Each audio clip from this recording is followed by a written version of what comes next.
You mentioned in the book that they'd feel sick the next day, maybe. No, you don't have to mix up two different radiation sickness. There is acute radiation sickness and there is chronic radiation sickness, which are totally different things.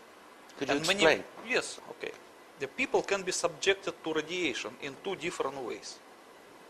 One way is like this. Let's say this is an atmospheric nuclear explosion, which instantly emits a big amount of ionizing radiation to every direction. And let's say that someone is standing in the open and he gets hit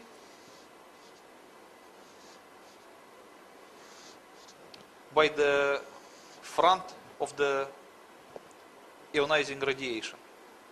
So he will be injured by this radiation, but this event will not last long, because the ionizing radiation which is coming from the hypocenter of nuclear explosion is just a momentary thing.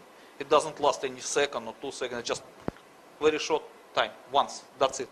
So if that person at this time was hidden behind the wall, he would probably be saved.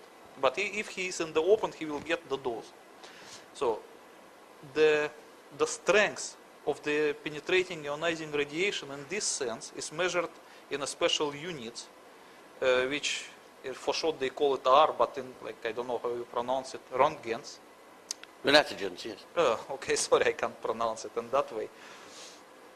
And once people get that number of radiation exposure, he cannot get it anymore, because this kind of thing doesn't last. So let's say in order to feel sick immediately, a person has to get 50 Röntgens. If it is below 50, you will not feel anything. It will damage your body, but you will not notice it. But anything above 50 will make you sick probably in next 2 or 3 days. And if you get 100 of it, you will feel seriously sick, also in 2 or 3 days, and you will probably need to stay in the bed for a few months. And if you get over 150 of this, you will feel sick also in 2 days or 3 days, and you may die, because it's considered to be dangerous. Understood. Not everybody will die, but it could be a big percent, 60, 70%. Right. Depend on the general health. But some other people may recover. So if someone gets more than 200, it's a big chance to die, and 250 is considered to be a mortal dose. But the nominally mortal one is considered to be 500. That's just like guaranteed, at least according to the American classification.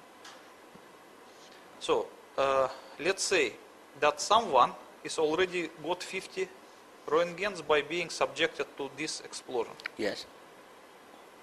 And then he continued to remain in this territory, but the territory was radioactively contaminated by the products of nuclear explosion, like a radioactive dust, Yes. or like secondary radiation. So this second effect is being called radioactive contamination. So radioactive contamination is not measured in Röntgens, but in Röntgens per hour, because it lasts a long time. Yes. So let's say that the strength of the radiation is 10 Röntgens per hour. So if someone stays there 30 minutes, he will acquire 5 Röntgens, in addition to this what he get already. Right.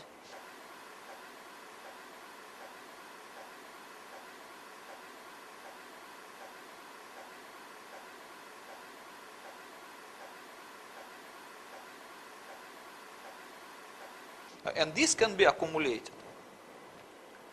So as you can see that these two distinct, this one factor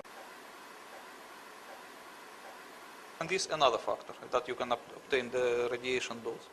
So people who work on ground zero, they were never subjected to the first one, because there was no nuclear explosion in the open. It was underground, Sure. and all penetrating radiation was absorbed by the rock. So the people on ground zero were subjected only to the vapors which were coming from beneath the earth and probably deposited in some surroundings. And this level of radiation was measured in, as I say, that in Röntgens per hour. It could be different. I guess that immediately after explosions, it was hundreds of Röntgens per hour, maybe 200. And then the levels of radiation subsided in the first day, and then they subsided more and more and more and more, but they remain dangerous for a few months. It depends of how long time you spend on ground zero. Yes. So the American officials knew that the effects of acute radiation sickness would be noticeable immediately in the next few days, maximum 2 or 3. That's why they knew that they have to make some preventive measures to prevent the workers to obtain more than 50 Röntgens of acquired radiation dose. That is why they issued them individual dosimeters. But they didn't say that they are dosimeters. They say that is a certain devices for control Is that kind of quality of a the mini data. Geiger counter? Yes, it's like described in this article, and you can see in these photographs. It was very rare article. I also mentioned it in my book. As you can see that someone admitted that during cleanup works on ground zero, there were some alleged Air monitors. air monitors attached individually to everybody in the morning, and which have to be taken from him at the evening for alleged recalibration. Okay, but look, it doesn't look serious. It was just individual dosimeters which were taken every evening to take readings from them and just to calculate the summary radiation doses for each worker. So once the officials appointed to secretly monitor the radiation dose see that someone is acquiring close to the digit that he will soon feel sick, they remove him under some pretext from ground zero. Let's say transfer him to some other work, which is not dangerous in that sense.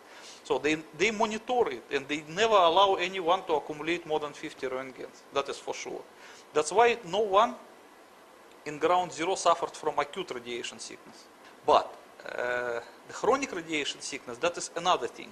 As you know, that radiation has three main parts: gamma radiation, beta radiation, and alpha radiation.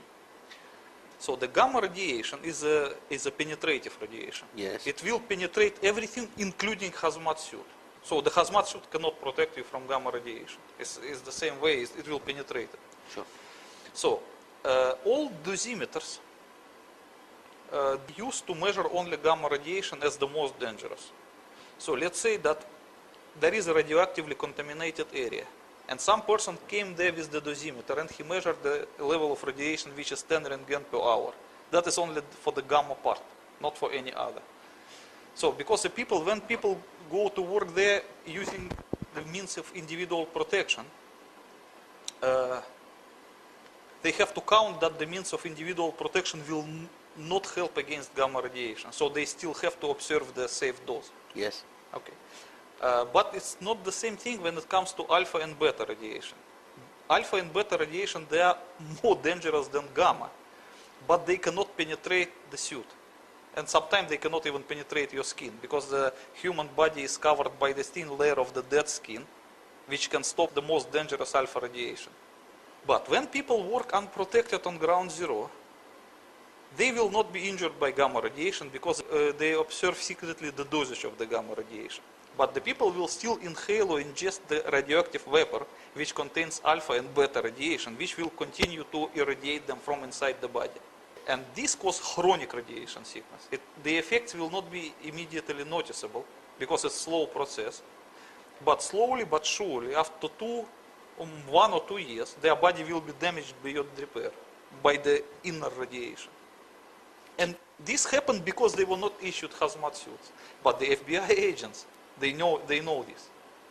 So John Walcott and his friends, Yes. at some stage, must have been sitting in front of a doctor who knew exactly what was wrong with him.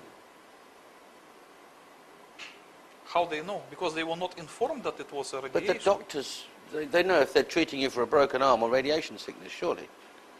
Yes, but they did not treat them for broken arm. They made some other story.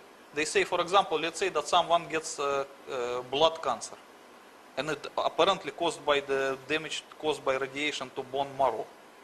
But the doctor will not confirm that. The doctor will say that, oh, that caused by asbestos dust. So it's easy to escape.